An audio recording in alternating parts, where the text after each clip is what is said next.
originally built for the priest, but today they have a wonderful Katrina exhibit on the bottom floor.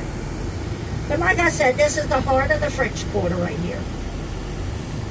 Now, if you look here to the right, we're going to see this green and white striped awning. That is Café du Monde. That's where you can get some of those beignets while you're here in the city. And that is a must-do. Now, if you try and leave the city without getting your beignets, they send you right back. So be sure and get them before you leave. Now, if you don't know what a beignet is, it's kind of like a donut. It's squared, it's covered in potted sugar, but they are so good. Now, has everybody had their beignets yet? All right, so then you know the trick to eating those is that you can't inhale or exhale while eating those. They do make quite a bit of a mess, but let me tell you, they sure are good. And you always get 3 beignets to 1 order. Now, coming up here in front of us in the middle of the street, there's a beautiful gold statue of a lady on a horse holding a flag. That is Miss Joan of Arc. She is the Maid of New Orleans. She was actually a gift from France. Now, if you can't see her, the road forks right here in front of us, so you might see her on the left through the trees here in just a second. She was a gift from France, but she's standing there in front of the French market. So if you happen to be walking around the French Quarter looking for the French market, all you have to do is walk straight down to Cater Street and just look for Joni on the pony right over there.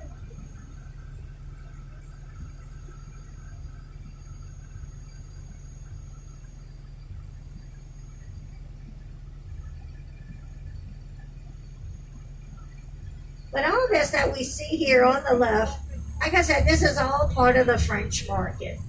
And this is one of the oldest markets in the country. It used to be an old Indian trading post. Boats would come up and down the Mississippi River, stop here and trade with the Indians. Now, the tile walls that we see here on the left are new since Katrina. It used to be all open, now it's partially closed in. But that's where most of the food vendors are up in this area.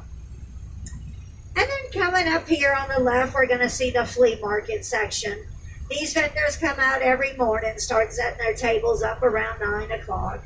And then they start taking them down around 5 o'clock every evening. Very popular place to go shopping. You can always get some great souvenirs out there.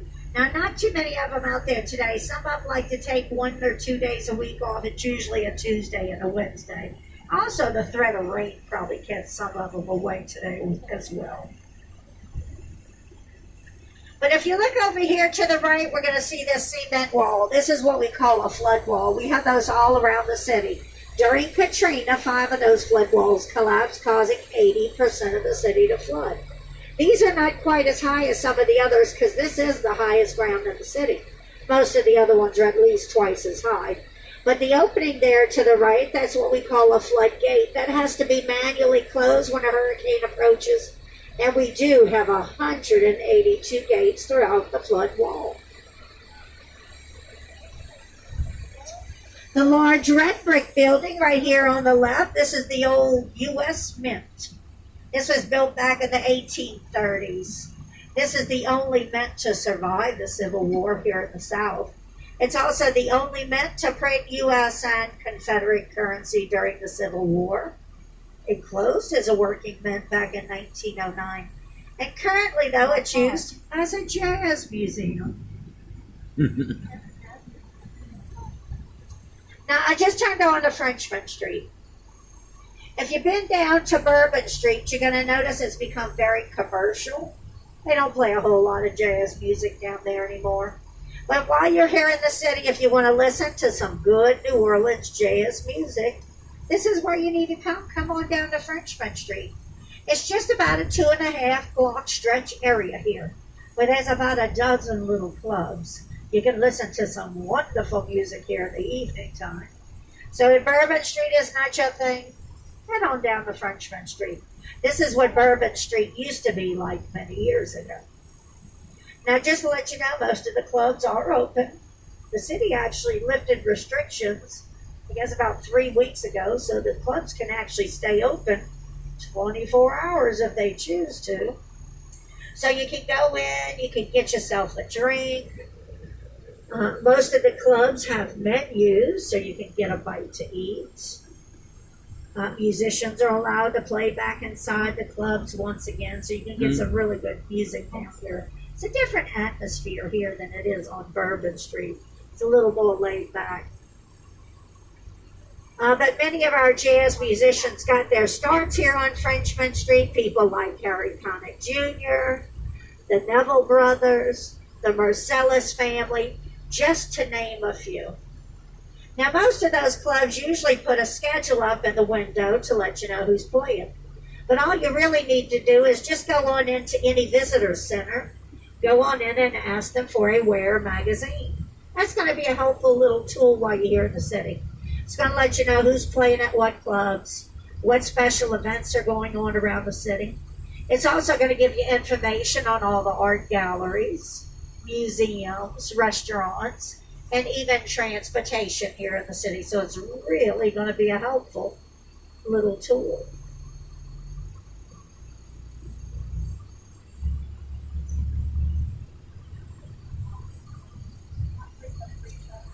Now I want to show you something here on the left.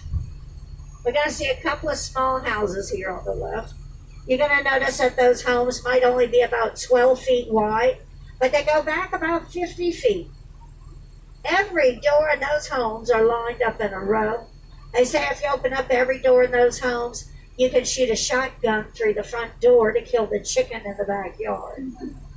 So we call those, anybody know? Shotgun house. Now look at the greenhouse here to the right with the burgundy doors. It's actually two shotgun houses smashed together with a wall straight down the middle. So we call that one a double shotgun. And you will see a whole lot of shotgun and the double shotgun houses all around the city. Now that was considered to be a modest dwelling back in the 1800s for the working class. But you're definitely going to see those in all areas of the city. Now there's two reasons why they built those houses like that. One, for ventilation. You can open up every door in the whole house. The breeze would flow right through the whole house. The other one was back in the early days of the city when they taxed your property, they would tax it by the width of the front of the home. So they were really pretty smart back then. Those houses are usually pretty colorful. Now this area that we're in right now, this is what we call Faubourg Marigny. Now Faubourg is just a French word meaning suburb. Now the original city of New Orleans was the French Quarter, and everything outside the French Quarter was considered to be a suburb.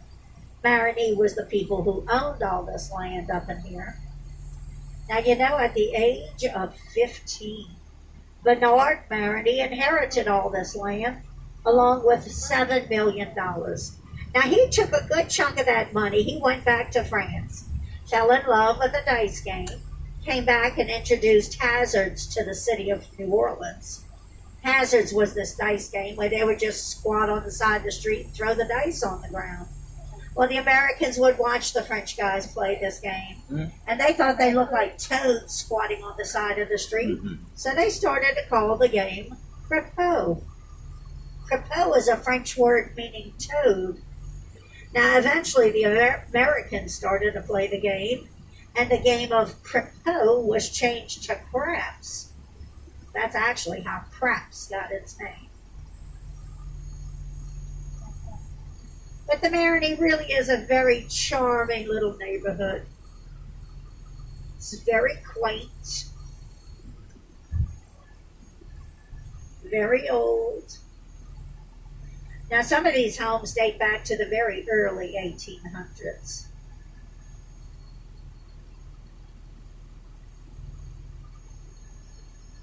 You're going to notice the streets in the French Quarter and areas around the French Quarter are very narrow.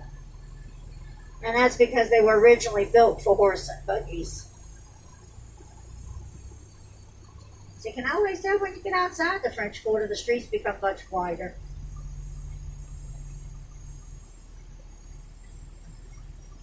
Now, Katrina hit August 29th, 2005, so it's been over 15 years now. Actually, next month is going to be 16 years since the storm hit. Now, most of the floodwaters from Katrina did not come from the Mississippi River. What actually happened was, as the hurricane came inland, it forced the waters from the Gulf of Mexico into Lake Pontchartrain. Then forcing the waters from Lake Pontchartrain into the city of New Orleans through the way of the canals that we have around the city that help drain the city. Well, along those canals, we have cement flood walls to help contain the water in those canals. But during the storm, some of the flood walls could not handle the weight, force, or the pressure of the water, causing 5 of those flood walls to collapse, and then causing 80% of the